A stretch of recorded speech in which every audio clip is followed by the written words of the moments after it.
నమస్తే. నేను మీ anchor Lavanya. Welcome to social post. ప్రస్తుతం ఈరోజు మనం డాక్టర్ ఎంవి రమణ గారితో ఉన్నాము. ఒకసారి వారి మాటల్లోనే అడిగి తెలుసుకుందాము. సార్ నమస్తే. నమస్తే. ఎలా ఉన్నారు సార్?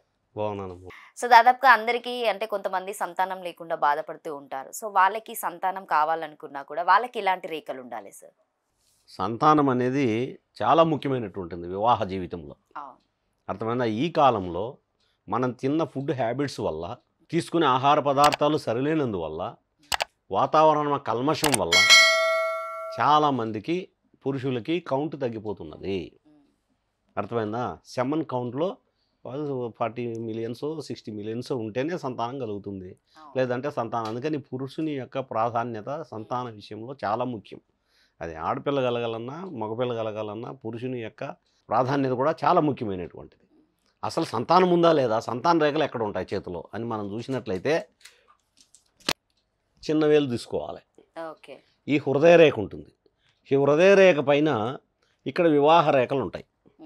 ఇక్కడ వివాహ రేఖ ఉంటుంది. ఇక్కడ ఈ వివాహ రేఖ మీద నిలువు రేఖలు ఉంటాయి. అర్థమైందా? మళ్ళీ ఎక్స్ప్లెయిన్ చేస్తాను నేను. ఇది చెయ్యి, ఇది హృదయ రేఖ, ఈ భాగం ఉన్నది. ఈ భాగంలో ఇట్లా అడ్డంగా రేఖ ఉంటుంది, దాన్ని వివాహ రేఖ అంటాం. దాని మీద నిలువు రేఖలు ఉంటాయి. ఓకే. వాటి సంతాన రేఖలు అంటాం. సంతాన రేఖలు ఇక్కడ కూడా ఉంటాయి, బొటన వేలు కింద. బొటన వేలు కూడా సంతాన రేఖలు ఇక్కడ చూసి చెప్పచ్చు. అమ్మాయి పుడితే అబ్బాయి పుడుతుందని కూడా చెప్పేయచ్చు. కాబట్టి ఈ సంతాన రేఖలు చాలా ముఖ్యమైనటువంటివి వివాహ జీవితంలో. అవి బాగుంటే, చిన్న వేలు పొడుగ్గా ఉంటే సంతానం తప్పగా కలుగుతుంది. చిన్న వేలు పొట్టిగా ఉండకూడదు, చిన్న వేలు లెంగ్తీగా ఉండాలి. ఉంగరం వేలు యొక్క ఈ మొదటి కనుపును టచ్ కావాలి, ఇలా దాటాలి. బొటన వేలు కింద కూడా లైన్లు, వర్టికల్ లైన్స్ ఉండాలి. ఇక్కడ పల్చగా రేఖలుంటే స్త్రీ సంతతి, మందంగా రేఖలుంటే అబ్బాయి పుడతాడు. మామూలుగా సంతానం గురించి చెప్పేటప్పుడు స్త్రీ బొటన వేలు ఇంపార్టెంటు. స్త్రీ బొటన వేలులో ఇక్కడ నేను చూపిస్తున్నా, ఇదిగో బొటన వేలు. ఈ బొటన వేలులో ఇక్కడ దీవి గుర్తు కనిపిస్తుంది. బొటన వేలులో ఈ దీవి గుర్తు అనేటటువంటిది స్త్రీ 2 బొటన వేలులోన ఉంటే తప్పనిసరిగా మొదట కొడుకే పుడతాడు. డే టైంలోనే పుడతాడు, కృష్ణ పక్షంలోనే పుడతాడు. డే టైంలోనే పుడతాడు, కృష్ణ పక్షంలోనే పుడతాడు. తప్పనిసరిగా మొదటి సంతానం అబ్బాయే పుడతాడు. ఎంత ఖచ్చితంగా చెప్పదు చూడండి. అదేవిధంగా సింగిల్ లైన్ ఉండిందంటే, ఒకే లైన్, డబుల్ లైన్ లేకుండా, దీవి గుర్తు లేకుండా ఒకే లైన్ ఉన్నట్లయితే మొదటి సంతానం స్త్రీ సంతతి అవుతుంది.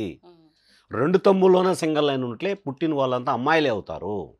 2 తమ్ముల్లోన ఇలాంటి దీవి గుర్తులు 2 తమ్ముల్లోన స్త్రీకి ఉంటే పుట్టే వాళ్ళంతా మగపిల్లలే పుడతారు, స్త్రీ సంతతి ఉండదు. ఒక చేతిలో డబుల్ లైన్ దీవి గుర్తు, ఒక చేతిలో సింగిల్ లైన్ ఉంటే స్త్రీ చేతిలో 2 తమ్ములు ఉంటాయి కదా, కుడి చేయి ఎడం చేయి. ఎడం చేతిలో దీవి గుర్తు, కుడి చేతిలో దీవి గుర్తు లేకుండా ఉన్నట్లయితే మొదట కొడుకు కూతురు పుడతారు, ఒక మేల్ ఒక ఫిమేల్ చైల్డ్. కాబట్టి సంతానము రేఖలు పెళ్ళి కాకముందే కూడా చేయి చూసేసి, నీకు పెళ్ళి అయిన తర్వాత కొడుకు పుడతాడా కూతురు పుడతాడా కూడా చేయి చూసి చెప్పేయచ్చు. అర్థమైందా? పురుష సంతతే స్త్రీ సంతతే కూడా చెప్పచ్చు. అయితే చిన్న వేలు డిస్టర్బ్ అయి ఉండకూడదు, సంతాన రేఖలు ఫేడ్ విరిగిపోయి ఉండకూడదు. ఈ సంతాన రేఖలు ఐలాండ్ గుర్తు, దీవి గుర్తు ఉండకూడదు. సంతాన రేఖల మీద అవి వై షేపులో ఉండకూడదు, అవి విరిగిపోయి ఉండకూడదు, కట్టెగాగాడి ఉండకూడదు. అవి కూడా కొన్ని పాయింట్లు ఉన్నాయి. చూసుకుంటే నీకు అబార్షన్ లేకుండా పిల్లలు కలిగే అవకాశాలు ఉంటాయి. అవి దీవి గుర్తులు ఉన్నా, అడ్డురేఖలు ఉన్న వాటి మీద అబార్షన్స్ అయ్యే అవకాశాలు కూడా ఉంటాయి. కాబట్టి సంతానం దీని గురించి చెప్పచ్చు మనం. సంతానము లేని వాళ్ళకు కూడా ఒక అధర్వణ వేదంలో ఒక శ్లోకం ఉన్నది. ఒక చిన్న 40 రోజులు 45 రోజులు ఒక వ్రతం ఉన్నది. అర్థమైందా? ఆ వ్రతం గానా చేసుకుంటే సంతానం కలుగుతుంది. అట్లా ఎవరో బెంగళూరు నుంచి నా దగ్గరకు వస్తే వాళ్ళతో ఆ వ్రతం చేయమని చెప్పినా వ్రతం చేశారు. వాళ్ళకు కొడుకు పుట్టాడు. ఆ కొడుకుని తీసుకుని నా దగ్గరకు వచ్చి చూపించిపోయారు. ఇక్కడ హైదరాబాద్లో నారాయణగూడలో కూడా కొడుకు పుత్ర సంతతి కలిగింది. ఇప్పుడు మళ్ళీ 3వ వ్యక్తి ఎవరో ఒక అతను వస్తే ఆయనకు చెప్పి పంపించి చేయమని చేస్తే కొడుకు పుడతాడు, అది చేసుకుంటే. అర్థమైందా? అయితే దీవి గుర్తుండాల స్త్రీ చేతిలో రెండిట్లోన తంబుల్లో ఉంటే మొదటి సంతతి, మళ్ళీ పుట్టే సంతతి కూడా కొడుకే పుడతాడు. ఇక్కడ మంత్రాలకు చింతకాయలు వెళ్తాను అనుకోకూడదు. అధర్వణ వేదంలో దానికి ఒక మంత్రం ఉన్నది, కేతు మంత్రం అంటాం దాన్ని. అర్థమైంది? ఆ మంత్రం గాన చేసుకుని 45 రోజులు పూజ చేసుకుంటే తప్పనిసరిగా సంతానం కలుగుతుంది.